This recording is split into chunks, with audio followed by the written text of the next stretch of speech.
All right, How good. y'all doing? I hated Hamilton. Hate. Y'all?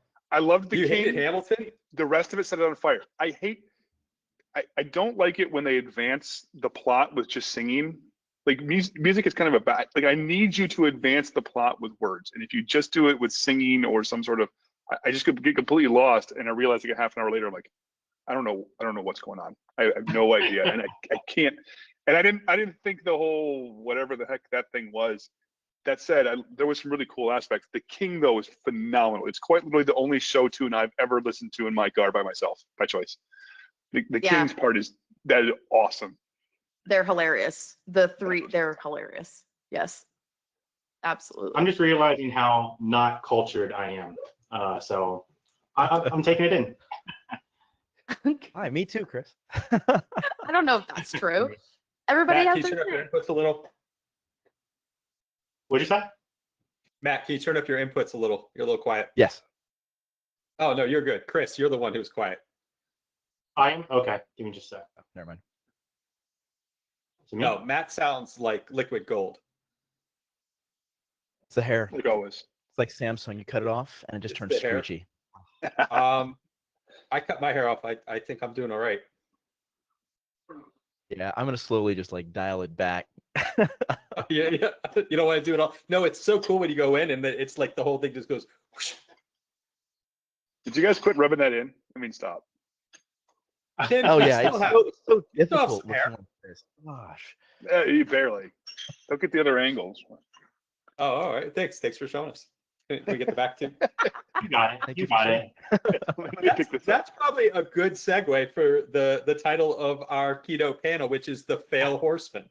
And so Tim with Red Siege, Chris with 40 North, and Matt with Open Security, and then of course me with Grim. Each one of us has created, founded, and runs an offensive security consulting company. And we have had many trials and tribulations, starting with huge fuck ups and mistakes, right? And what's cool is we talk about it all the time. And so I thought it'd be fun for us to share a lot of these experiences with the crowd that we've had. And so Tim, since you physically show the most like pain with the loss of hair and the gray, we're gonna let you kick it off. Yeah, we had. I'm in a hotel. I'm actually teaching this week, so I've cordoned myself on my classroom after finishing on time, a little bit early. We're okay. So if you hear other stuff, it's rando hotel people. Anyway, I think one of the biggest ones early on is trying to nail down some of the agreements. Like you're like, I don't know what I'm doing here. I have no clue what I don't know. And I remember the first one that really bit me in the butt. We're like, all right, got the contract all signed. Like, still early on, still super excited about every single contract that's being signed. And we get to the kickoff call, and they're like, by the way, we need off-hour testing.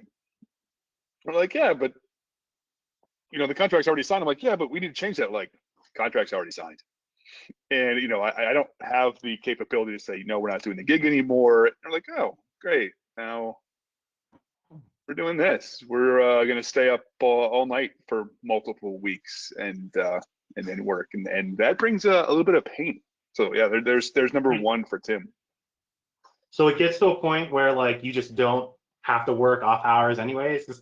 I think we're still there. We still do it just to make people happy.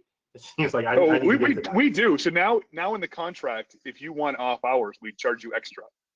So yeah. We had 3 ever take us up on that, and we try to bring the pain. We're like, look, you want off hours, it's gonna be 25%, and every once in a while, they're like, fine, done. You're like, oh, Yeah. Damn That's it. exactly what we do. I I don't need to want go higher. to like InfoSec is so prone to burnout to begin with. And I mean, like if you're gonna make your team do off-hour testing, you're already if you're an InfoSec, you're already burning out, right? Are you really gonna do that? So yeah, we do the exact same thing. So we're gonna make it as painful for you to require us to test off hours as possible, so that we're gonna share the burden here.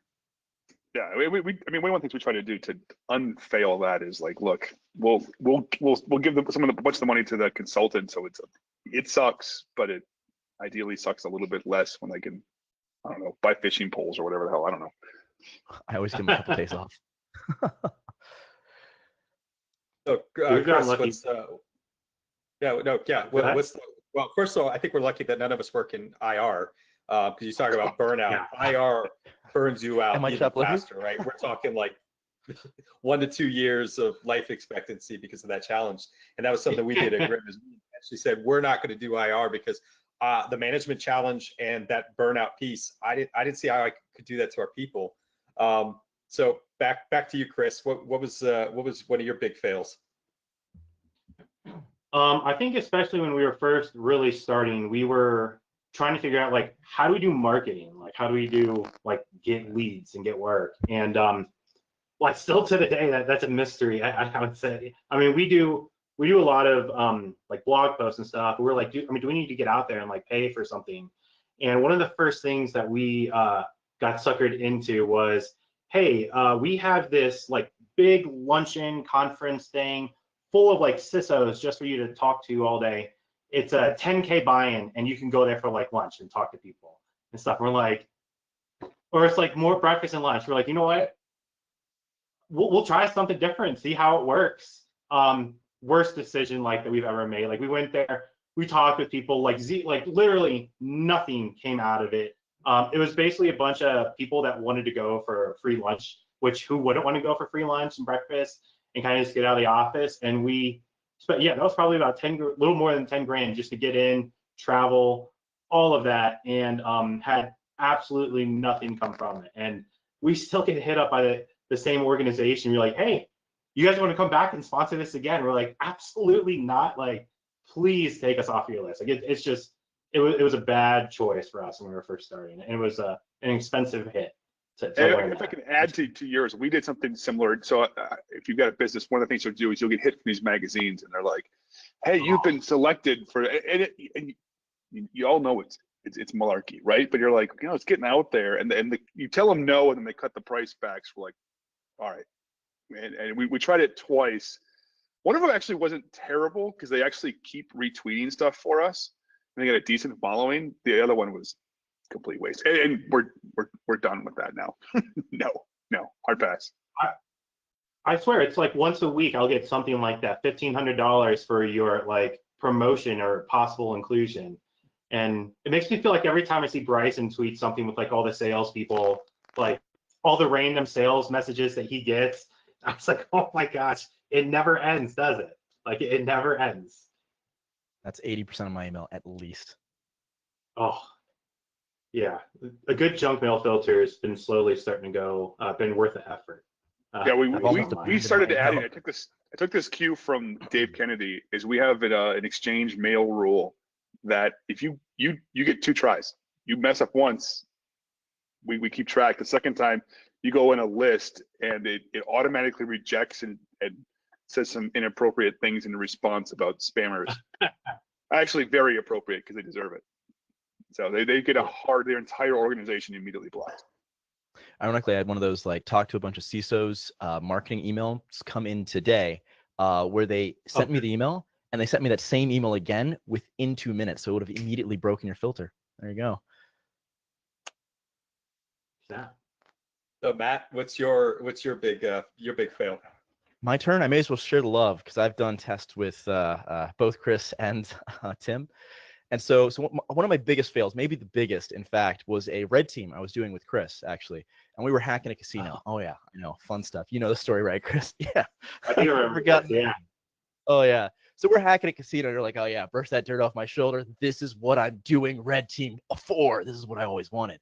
And so I'm lead on it, and I'm working with Chris, and we've got a web app, and they also have the casino that we're going after. And I'm supposed to be doing the web app first, and then we're going to do a lot of the red teaming together, but they're running a little bit in parallel. But it started off a little funky. So we got this email in from their CISO to get this all sorted, to get it started, right? And we do all the scheduling and all that stuff, but he was emailing us from a Gmail. Okay, a little bit of red flags here already, right? But of course, you gotta verify exactly who that is. We're on the phone with him. We talked to him. Yes, it was in fact the exact person that we thought it was. It was the right person. It wasn't just some random person hiring us to do a red team for a casino illegally. No, this was actually the CISO.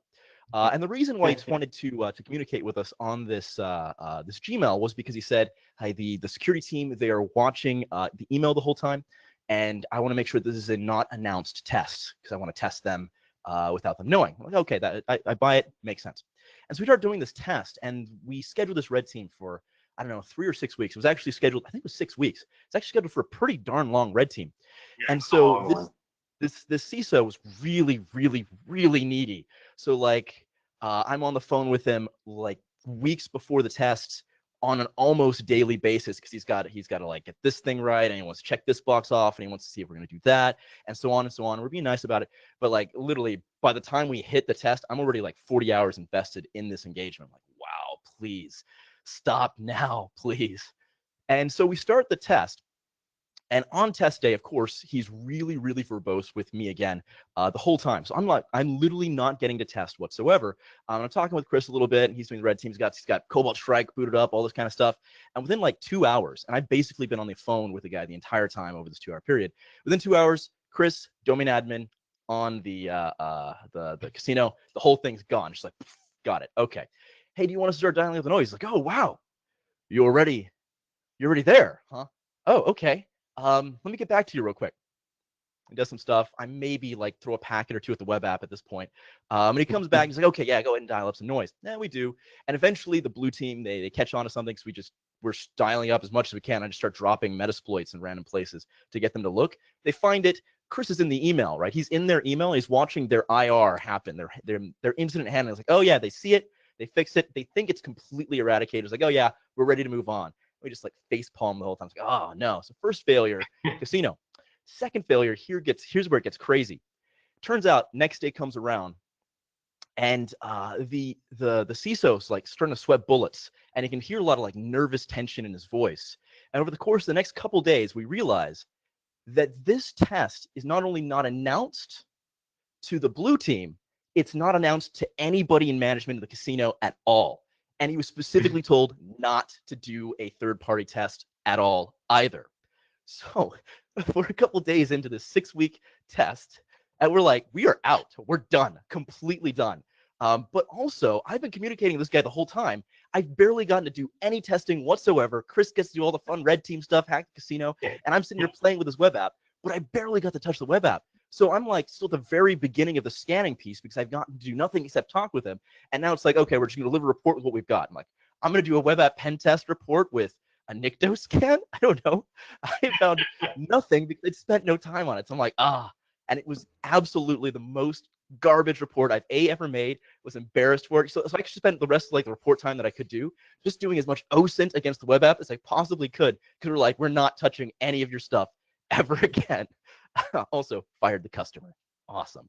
So yeah, fails all around there, except for Chris. He owned the entire No, that's a rough, I mean, that's a scary one, right? Like you think you're operating legitimately, like you got the documentation. I mean, legally you should be more than covered, but like you don't know, just the threat of a lawsuit, I mean, you got to go to court regardless. You're probably going to win, but now you're still in court. Like that's a scary situation. Like I don't want to be in. Like that. Yeah, rough. Absolutely. That's the worst nightmare style. I mean, it's all about negligence, right? And so if you can, because it's going to be a civil case, so it's preponderance of the evidence, which means if you can show that you have done due diligence, which we absolutely did, right? There was this Gmail thing that was a little weird. That was definitely a red flag. But then we identified exactly who this person was. It was the right person. They were the CISO. We had every reason to believe that what we were doing was completely above board, which it was, just not on the CISO's side. So yeah, we wouldn't have lost, but that's not a fight that you want to even have to have. On the bright side, the casino completely blamed the CISO, which I think that's probably a good call on their part, and it didn't actually turn out poorly. It was just wow. Yeah. So yeah. You guys ever have derivative? Oh, sorry, go on. Oh, sorry. Go ahead. No, you go ahead, Bryce. I have a derivative of that one where it's not quite the same. Whereas like so it was for a large auto manufacturer, and we had, of course, we had legal approval, which took forever for that, and it was an entire car and scope.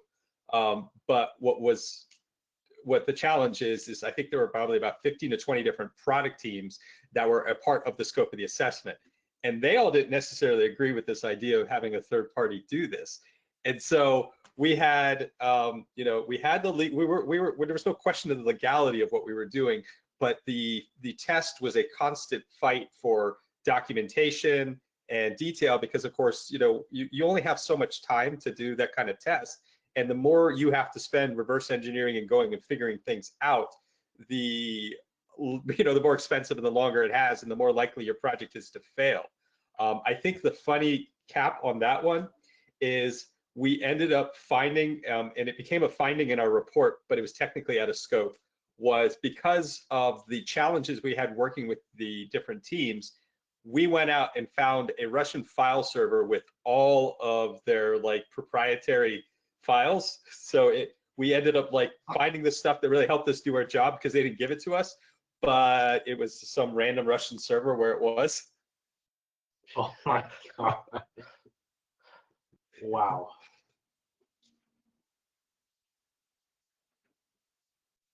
You guys ever have a customer give you like out of scope IP ranges? All the time. Yep. Test our Not partner. on purpose. Yeah, but not on purpose. Yeah. It's mostly Oh, I've had on purpose. Really? Yeah, I haven't either. It's always scary though when we're starting kicking off our initial stuff. Thank God, like it's never hit the exploitation or like any phase like that. It's usually when we're doing scans, like looking at what's going on, and then we're realizing this doesn't look right, and we have to very quickly try to call them just to see like what do you own this? Are you sure you do? And then it's like, oh, there was like a slash that should have been like a /24 instead of a 22, something like that. And it's been interesting. Yeah, we had one that they were trying to onboard a vendor, and they they were doing like their internal review on the security of this organization, right? All the questionnaires, data center crap, right? All that junk. And they're like, yeah, we need to test this vendor. And we started talking, and it started picking up like this, something seems off. And I'm like, and I asked the question, like, do you have authorization? I'm like, yeah. Okay. And at the surface level, I mean, why would you not think that they would? But eventually, it's like this is a vendor, and we're testing them. Like, do you have approval in paperwork? Like, we had to get more and more and more specific. And eventually, they're like, well, no, we don't have that. I'm like, oh my God! I'm like, this is not gonna. I want to get shell on this thing, and we're gonna get arrested. Like, terrible. Okay. I got two ones in two different directions. International, right? So the first is Canada, while it is our friendly neighbor to the north, trying to do work in Canada is actually really, really, really, really, really, really hard to do. And it takes all these hoops because you have to justify that there's nobody there that can do it to get Right. it. But that wasn't what got us. We actually had somebody on the flight there got stopped by customs, and during interrogation, they realized that they were going there for work. We had a gig, and so it was we were given the riot act of like, don't you ever dare do this again, like we'll stop you. And so we learned that one. The second one was Oh, and what's your trying flag? Because they'll flag your account. They'll flag your Yeah. profile, and every time Yeah. now you get that extra round. Yeah, I now have that, sir. Come to this line. Oh, well, I mean, special sticker. you actually invite it. So the second one, it was trying to hire somebody in the European Union. And it's the same kind of thing. Like once you start looking at like, we had negotiated, we had gone through things, and we didn't realize that the terms of trying to work with that country and then a citizen of the European Union, and it killed the whole thing, because we were just like, as far as we can tell, even if we tried to 1099 you, this is going to take us like 2 to 3 months of like dedicated legal effort. cool. And we had to rescind, which was sucked. Yeah. Hiring people is hard. I remember we were looking to do we were looking to bring on an intern at the time, and we had like a kind of like a test, just like a base, just to see where people are, like what you can do, like what skill set do you have. It's like super minimal, probably took like an hour maybe of your time, just so we could see what people are doing. And had a bunch of people request for it, and so we had only a couple like responses back. And I remember one person I thought like did actually a pretty decent job, and so we ended up talking with them. And I get on the phone, or they give me a call back, and they're like, hey, I'm so and so. I just want to let you know, first of all, that I cheated on your test. And like, what? How do you cheat on that? I was like, okay. They're like, I had my friend do the whole thing, I actually didn't like do it at all. And I was like, okay, this conversation's starting great. And I was basically on the phone for like 30 minutes with this, because I didn't want to be like rude and just cut them off or anything, but it was basically them telling me Cut 'em that off. they Done. didn't, yeah, they had their friend do the test and they didn't understand it, but they still wanted me to bring them on board. I was like, I appreciate the effort and I applaud you, but like I've never had someone either before then in my career or since then ever tell me that they just outright didn't do the test, gave it to someone else, and then still thought that they were like they should be hired there and brought on. So it was a weird scenario. I've just not had that before. I've had, so for hiring, we always ask for a writing sample, and I'm a little bit vague, like, hey, I want to see what does it look like when you write a report, and I'm kind of vague because I'm like, I want to see what did they think. 3 times in my career, I had somebody send me an internal pen test report from their company, and they attempted to redact it. Redaction is exceptionally hard, and in all 3 cases, I'm like, cool, I can see this company name, and you gave me a hack by numbers. You have violated your company's NDA. You violated their NDA. Literally, the phone call, I'm much more direct than Chris. I was like, look, here's the deal. You will never work here because you're gonna take a client data and just share it with random people whenever the hell you feel like that. But it was literally a hack by numbers. And one of them had like really, really bad redaction. And like they did a search and replace, but all of the image had the company names and domain names. There were passwords in there that probably still were. It was like, oh, this isn't even a teaching moment. You're applying for a senior position, like you're done for all time. Like, and like I said, 3 times I've seen this. It's by the way, people listening, don't do that. Don't, no. Don't cheat. Yeah, I've seen something like that Don't before. take your internal private work. Do it yourself. Yeah, one of the bright sides about being a smaller company is that I've never hired someone who I haven't known personally for at least a little while. So you get to miss out on a lot of those fails. But that doesn't scale. I have seen something similar to that report though, where I've done a pen test for an organization, and they provision like an internal system to do an internal pen test, which is a Windows device with some stuff on it, and they let you access it. And so I log into this Windows device, right? And I'm looking at the desktop, and there's a bunch of things already installed. I see like Nmaps there, so the ZenMap logo's over there. I'm like, oh, they configured this device for me. That's really nice of them. And I open up the My Documents folder, right? And what do I see? It's last year's pen test report. No. Yeah. And guess what? So I open up the pen test report. I'm like, okay, let's see what they did. Let's see what worked last year. And the pen tester got domain admin, and they didn't redact anything in the report at all. So to be fair, I'd never put a pen test report out there where the domain admin password's in plain text in the pen test report. Don't do that. And so, because I mean, the idea, of course, is if you find the domain admin password, that should probably get changed, right? So you might think, oh, I can put it in the pen test report because they're going to change that, right? Guess what?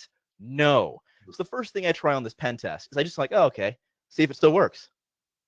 Yeah, it worked. It worked just fine. That's the shortest path to domain admin I've ever had.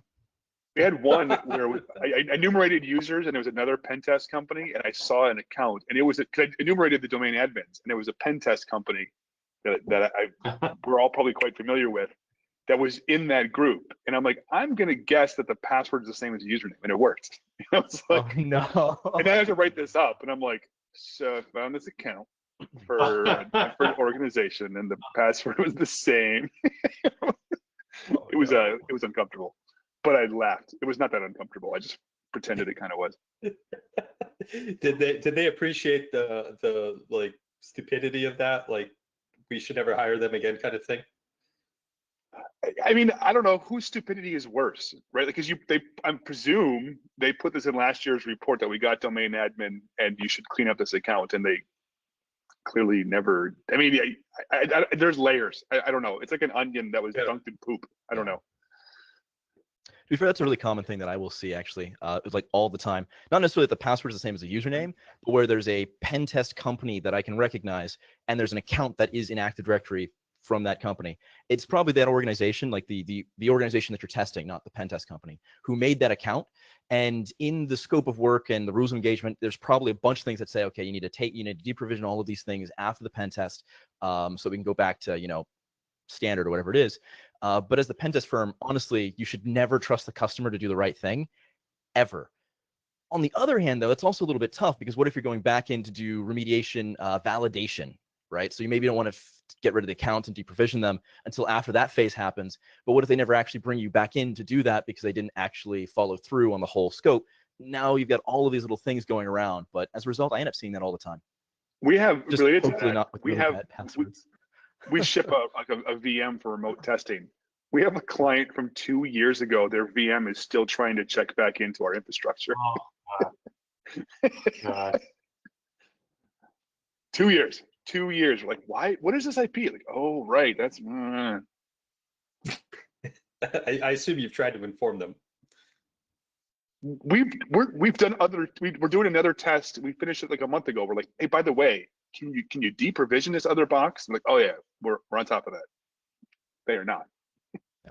I've seen that kind of thing a couple times in a little like a sideline manner, where I've identified a SANS VM from like a SANS class in an enterprise environment, and as an instructor, I know the default passwords to those, so just log straight in. I've seen that more than once. It's like, oh, your That is password funny. and username are sec560. Huh.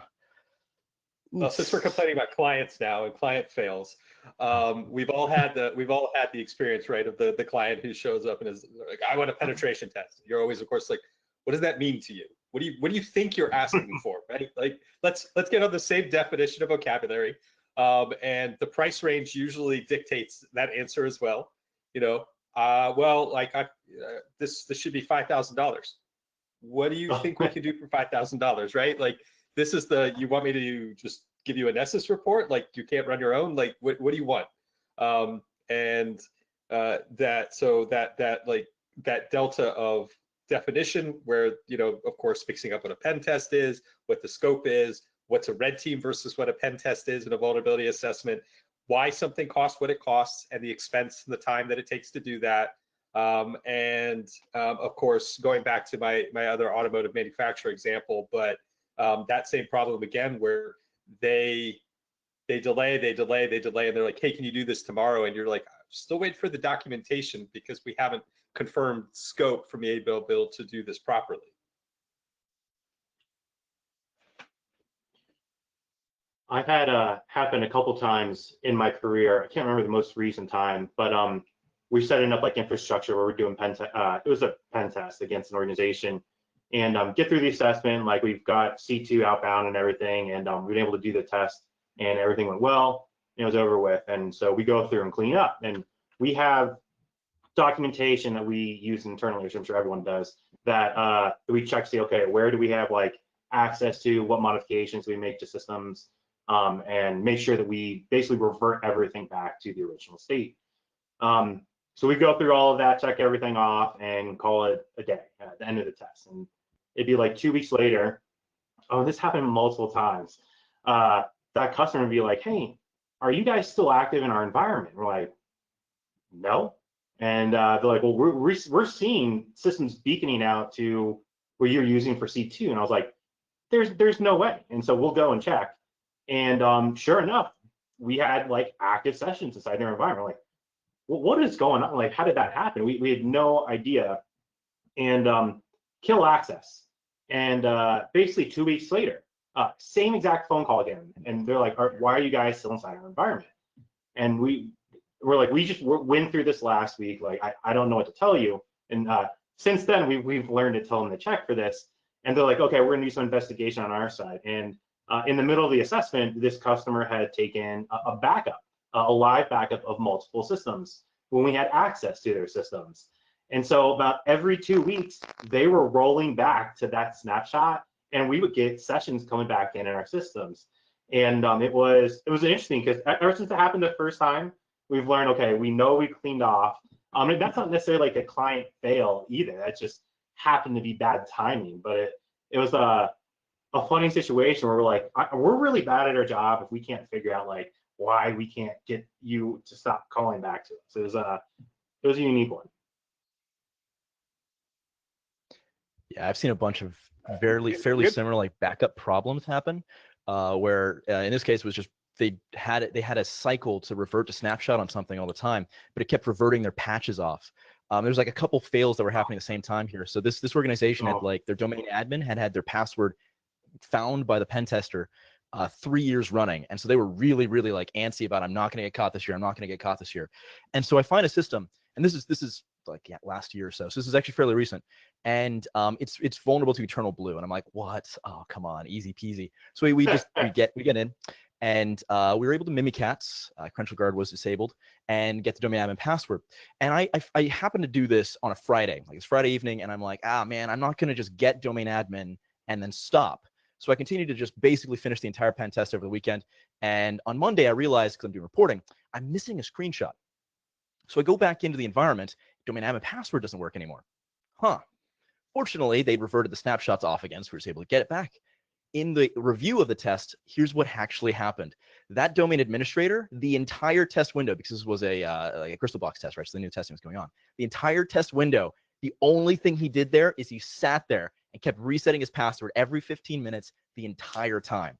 So I was really quite lucky to get in and get DA on Friday evening because he went home.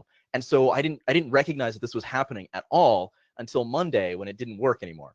Fortunately, there was some nasty SolarWinds stuff, so that was still easy to get back to DA. But yeah, that was funny. That was hilarious. I had a Tim fail. It was this was way back in the day. I was with Fishnet before they merged with Optiv, and we were doing a physical onsite, which those are a ton of fun. So always rule of thumb, always carry the get out of jail free card with you, right? Let's get out of my car, put it in my bag, and realized I was going to walk around, so I left the bag in the car and started walking around and try to get in. I get confronted by security. I'm like, hey, cool, let me show you my get out of jail free card. I'm like, oh, that's not in my pocket, that's in my bag. Cool, walk with me to the car. I trust me, I get back to the car, I've locked my keys inside the car now too, because they were in the bag. So now I'm trying to convince this guy not to call the cops. I'm like, no, seriously. Really, this is my car. You can believe me. Yes, that's my bag. And I'm calling my wife. I'm like, look, I need you to like literally drop everything and drive the hour to where I'm working as fast as you possibly can with a set of keys, or else call a lawyer, because I'm absolutely screwed. And the guy had like I was working with, like, his name was like Harry, and he had this like name that was like 15 characters long. I had no idea to pronounce it. Who are you working with? Harry. I got nothing. Right? I'm like, that's in my phone, or in my laptop, which is in the bag with the keys, the get jail free card, all in the car. God, it was so embarrassing. And I got busted. Didn't even get in. Meanwhile, coworker flies around the world and shreds a foreign country. I had a very similar physical security assessment where we were breaking into a bank, and so we're in the bank, right, branch office, and we get in easy. It was the front doors. You could just they would open with movement, so we just waited in the co-locate areas, and then we just waved something through the doors and we got in. So we're in the bank, we're doing all kinds of stuff, and we're about to leave because we're done. And I go to the printer because I'm like, okay, there's sometimes sensitive documentation on the printer. I'm gonna take a couple pictures for the report. And the first document that's on top of the printer is a franchise agreement. And I go, holy crap, what franchise agreement on the planet allows corporate to hire random people to break into your office and do whatever the heck they want? There's no franchise agreement on the planet that possibly says that. So I'm like, we got to go. Let's get out of here right now. And we leave. And the next day, I'm starting to write up the report and all that kind of stuff. And I realize I can't find my notes.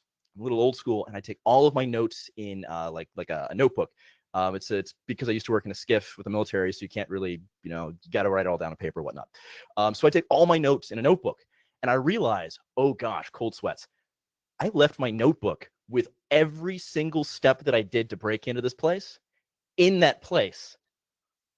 I had to ask them for my notebook back very nicely. They thought that corporate was allowed to send us in there, so they did give me the notebook back, and I never told them that we were not supposed to be in there, and we just didn't know. Oops. So now I've added a question to our Q&A when we're setting up a physical test that we will always ask. Do you know anything about franchises, and does your organization do anything related to franchises? I want to know it all. Yeah, that was an oops. But unlike Tim, I didn't get caught. So You go. Tim, you're on mute Am again. Yeah. Since we're being recorded, I can't say too much. I had a coworker do a test, and the organization was renting the place from the government. Didn't disclose that ahead of time, and had to frantically leave the country and will never go back. It's a great story. Not right now. you That should is a ask him fair about the story. I want to hear. It is a really good story.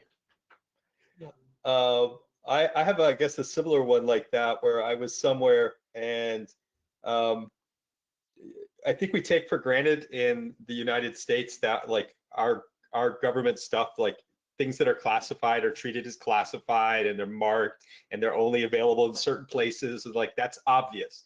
Well, this country, this place had top secret documents like on somebody's random office wall.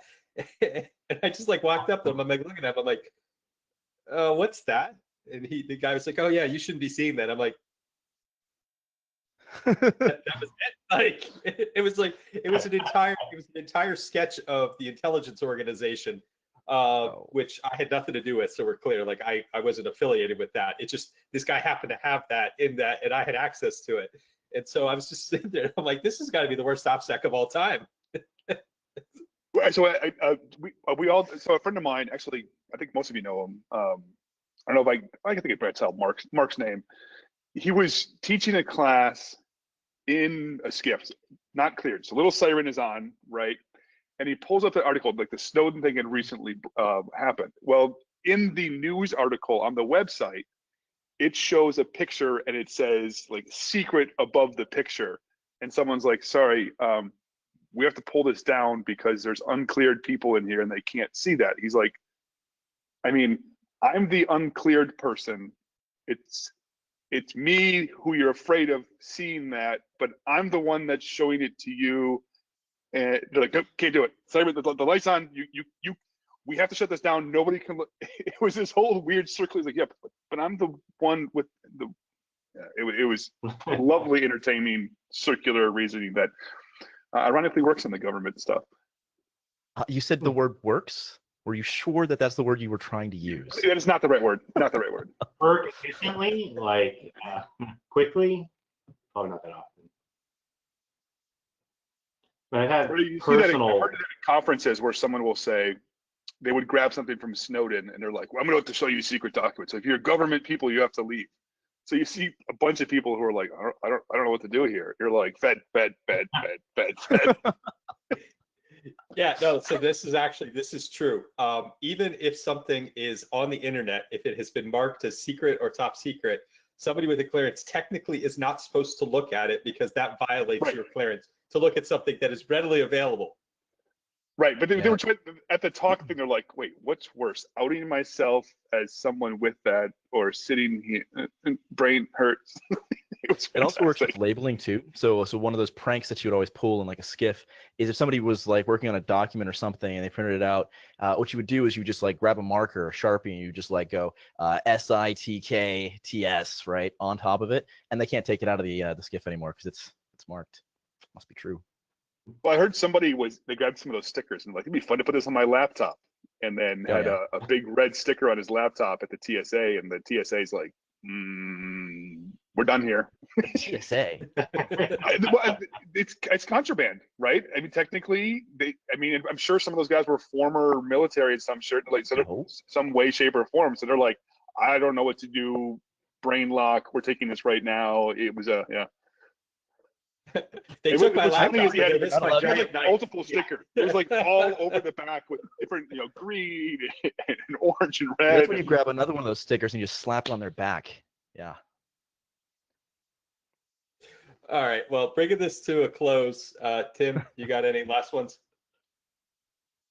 I have. Yeah, probably. But I don't remember. All right, no problem, Chris.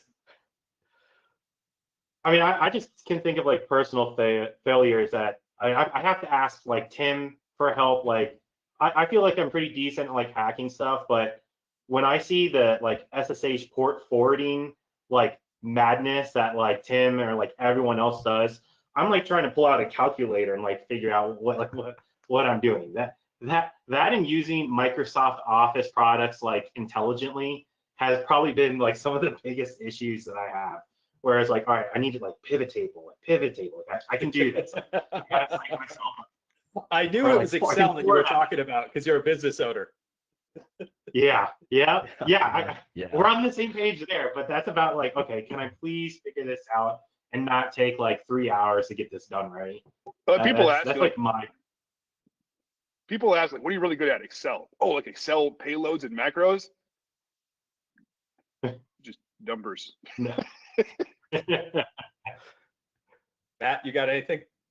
Yeah, Tim will like this one real quick. So I was doing red team with Tim, and so I'm sitting here, and I was like a pickup. Yeah, it's exactly what I'm going with this. This is a pickup red team kind of. So Tim was there, Joe Vest was there, and they were supposed to be there. But last minute they're like, you know what? We need to just add a third. We just need to get a third in on this. And like, hey, who's good for a pickup red team? Matt, come over here, Matt.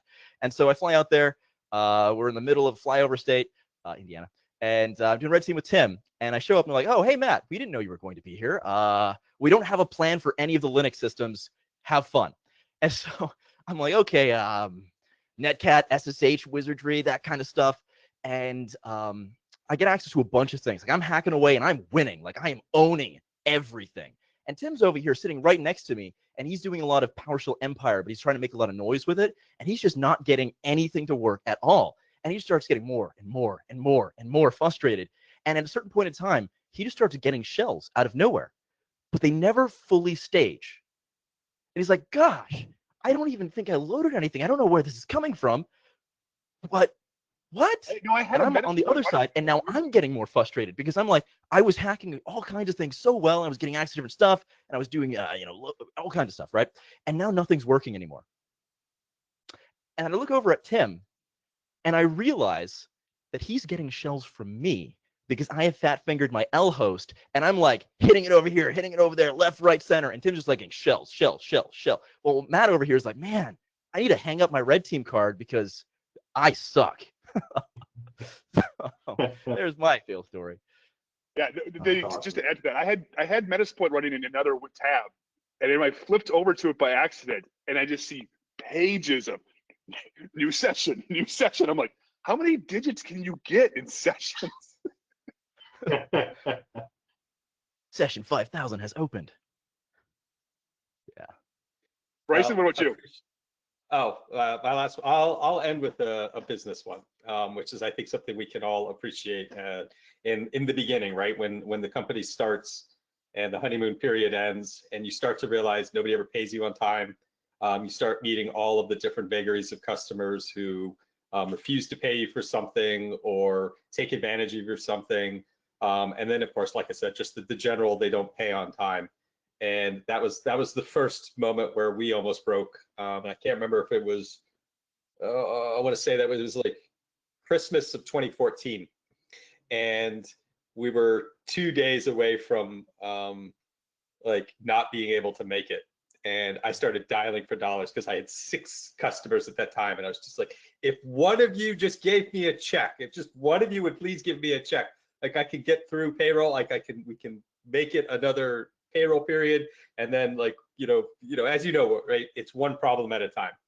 And so I dialed for dollars, and it was like right before the deadline that somebody deposited me money on a personal appeal to allow us to keep going. Oh, I feel for you. I know I had that. one related to that. We had 2 different accounts because I like them to deposit into one account so they can't, and I'll immediately sweep that over. ZBA. But right before payroll, I reversed all of I did transaction in the reverse order. So I literally overdrew every single account. And I'm in Singapore, so I'm trying to get this done really quickly because I'm like, oh crap, time zones, this is gonna happen. Literally overdrew every single account because everything transferred the wrong ways except for this one stupid account that had all of the money. Oh, so dumb. All right. Well, gentlemen, good to see you all again. Callie, hold on, relax. It's my dog Callie, Kali, which is a CTF challenge for those of you paying attention for one of our challenges. So good to see y'all, and I look forward to the time that we can do it in person, because I definitely want to hear the rest of Tim's forum story. Same. Yeah, hard save. You need to hear that Awesome. story. Thanks a lot for having us. Thanks everybody. So Much we're going to appreciated. be closing out our 5th GRIMMCon here.